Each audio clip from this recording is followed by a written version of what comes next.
Estágio 2. Os rastros.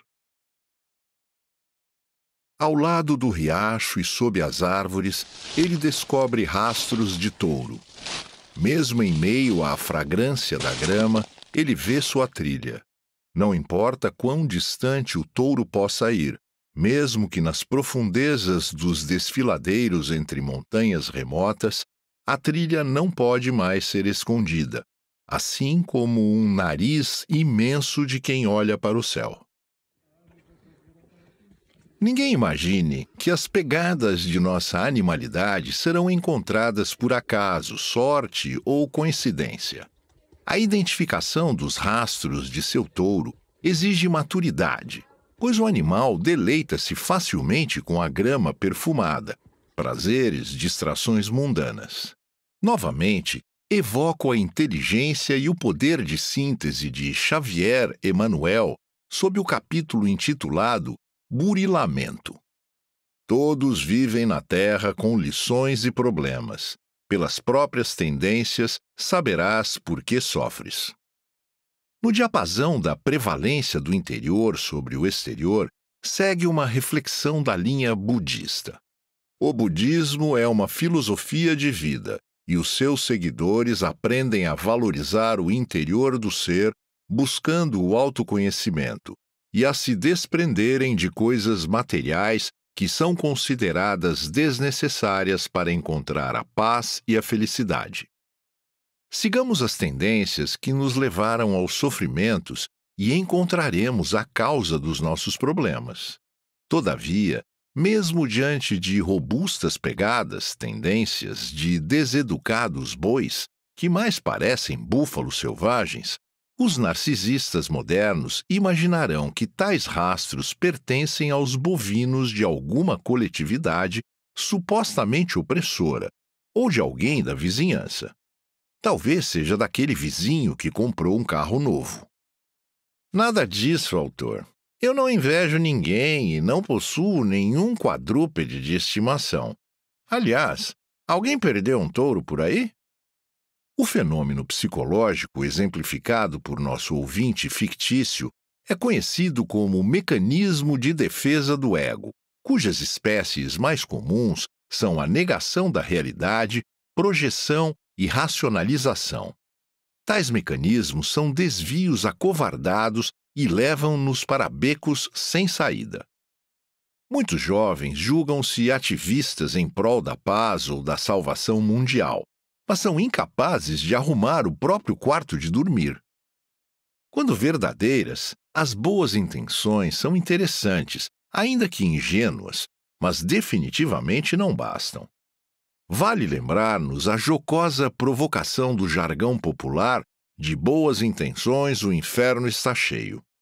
Aos jovens idealistas que supõem deter a solução para o planeta com seus protestos, um conselho. Antes de salvar o mundo, lavem a louça e paguem alguns boletos. Touché, meu caro autor. Eu sou autossuficiente, crescidinho e pago minhas contas. E agora? Estás indo muito bem, amigo ouvinte. Sem dúvida, mereces aplausos, mas altruísmo é mais que isso, não é mesmo? O que fizeste é uma ótima coisa e conseguiste dar conta de ti mesmo. Mas aí vai outra pergunta ainda mais indigesta. O que fazes concretamente pelos outros? Culpas alguém pela fome do mundo ou levas um prato de comida para um esfomeado? Reclamas da ignorância alheia ou combate-a em ti mesmo? Tua vida exemplifica o teu discurso e as tuas intenções? Permita-me uma antiga e jocosa charada. 2 sapos estão num tronco e um decidiu pular no lago. Quantos sapos ficaram no tronco? 1? Negativo. Intenções, resoluções ou decisões de fazer algo não alteram a situação fática se desprovidas de, atenção para as próximas palavras, ações efetivas. Enfim, os 2 sapos ainda estão no tronco, um deles com ótimas intenções saltitantes, mas ambos ainda bem sequinhos e fora do lago. A verdadeira bondade ou maldade concretiza-se nos rastros, não apenas nas intenções. Lembre-se que os rastros, sejam rastros do touro insolente ou do espírito edificante, estão ao lado do riacho e sob as árvores. Vale dizer, estão na sua relação com o mundo. Siga os rastros, meu caro ouvinte. Se preferir, siga o coelho branco, como veremos mais adiante. Mesmo um tanto confuso com o parágrafo anterior e sem a exata distinção entre a verdade e a mentira, nosso perseverante peregrino Zen escolheu um caminho e não desistirá facilmente. Passará por provas desafiadoras e talvez dolorosas expiações, mas aproveitará cada aprendizado através de apurada observação dos fatos que o circundam. Nessa fase evolutiva, devemos ter muita cautela com subjetividades, opiniões ou interpretações. Procure rastros objetivos, coisas concretas, enfim, fatos. O pesquisador de si mesmo persegue tenazmente tais rastros, mas ainda está incapaz de interpretá-los corretamente e distinguir o certo do errado. Eis a importância da objetividade. Observa seus rastros com atenção e intui a presença do touro em algum lugar, mas está apenas no início da senda do autoconhecimento e também não porta toda a coragem necessária para seu autoenfrentamento. Existe o risco de perdermos-nos na busca excessivamente intelectual ou cairmos em genuflexão fanática a uma figura carismática, a determinada ideologia política ou algum ismo materialista sedutor. Reitero que existem ótimos ismos políticos e religiosos, mas desde que não fiquemos em adoração da trilha, mas efetivamente trilhemos o caminho com nossos próprios exemplos. Infelizmente, conheço poucos indivíduos completamente alforriados dos fanatismos ideológicos. Posso contá-los com os dedos das mãos. A humanidade sucumbiu aos touros embusteiros, ao invés de transcendê-los. Optamos por seguir ismos materialistas ou, no máximo, enclausuramos os ismos não materialistas de nossa estima e trancamos as saudáveis conexões com outras vertentes. E, para piorar as coisas, esquecemos de nosso próprio interior, ao invés de reconhecermos e interiorizarmos as pérolas humanísticas contidas em inúmeras e honrosas perspectivas transcendentes. Vale relembrar e endossar as palavras de Paulo de Tarso: examinai tudo e retende o bem. Felizmente, e apesar dos pesares, nosso destemido vaqueiro escolheu um caminho e seguiu numa direção edificante, em sadia busca de seus traços entourecidos. Depois de caminhadas tortuosas, algumas vezes exausto, o peregrino Zen superou a embriaguez dos materialismos, sejam eles portadores dos imerecidos adjetivos histórico, político, filosófico ou científico. Finalmente, observou os rastros do seu touro e seguiu suas pegadas em silêncio reflexivo. Aguçou os sentidos e se harmonizou com o ambiente. Afinal de contas, ele precisava sentir e prestar atenção em qualquer ruído ou detalhe, incluindo suas intuições. Enfatizo que os detalhes farão a diferença. Persistência, coragem e confiança são imprescindíveis nessa etapa. Precisamos estar presentes no aqui e agora e observarmos os fatos desprovidos de preconceitos ou pré-julgamentos, sejam eles políticos, ideológicos, doutrinários, religiosos, etc. Apenas observemos os fatos como eles se apresentam, rastros. As pegadas estão visíveis e nossos fanatismos são inconvenientes antolhos. Caso tenhas certeza de que esse texto não te inclui, repense. Excelentes produções cinematográficas retrataram esse momento. Duas delas emergem em minha mente nesse momento. A primeira o filme As Aventuras de Pi, em que nossa animalidade é representada por um tigre. Notem que o protagonista necessita remover uma lona que o escondia, remoção dos antolhos, a fim de observá-lo. Sugiro aos meus ouvintes que se aventurem nessa película de alto poder simbólico, psicológico, filosófico e espiritual. Trata-se de uma verdadeira obra de arte da cinematografia. A associação da presente leitura com essa e outras produções artísticas descortinará conteúdos desapercebidos mesmo aos cinéfilos mais fervorosos e conhecedores dos respectivos roteiros.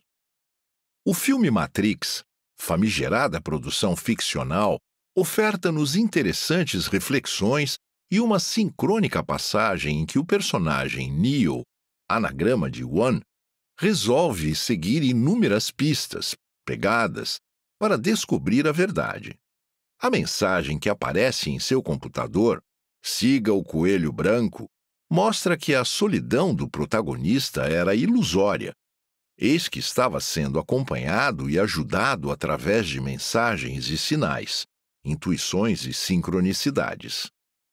Caro ouvinte, lembras da recomendação de atenção aos detalhes? Pois bem, o coelho branco aparece na tatuagem de uma personagem secundária. E mais, o nome da personagem que envia a mensagem e conduz o protagonista à verdade é Trinity, nome associado ao termo Trindade. Nossa solidão é tão ilusória quanto a própria Matrix. Aos espiritualistas que apreciam o Pentateuco kardeciano, deixo as observações do codificador da doutrina espiritista. A natureza inteira mergulhada no fluido divino. Não há um ser, ínfimo que o possamos supor, que não esteja saturado por ele de alguma forma.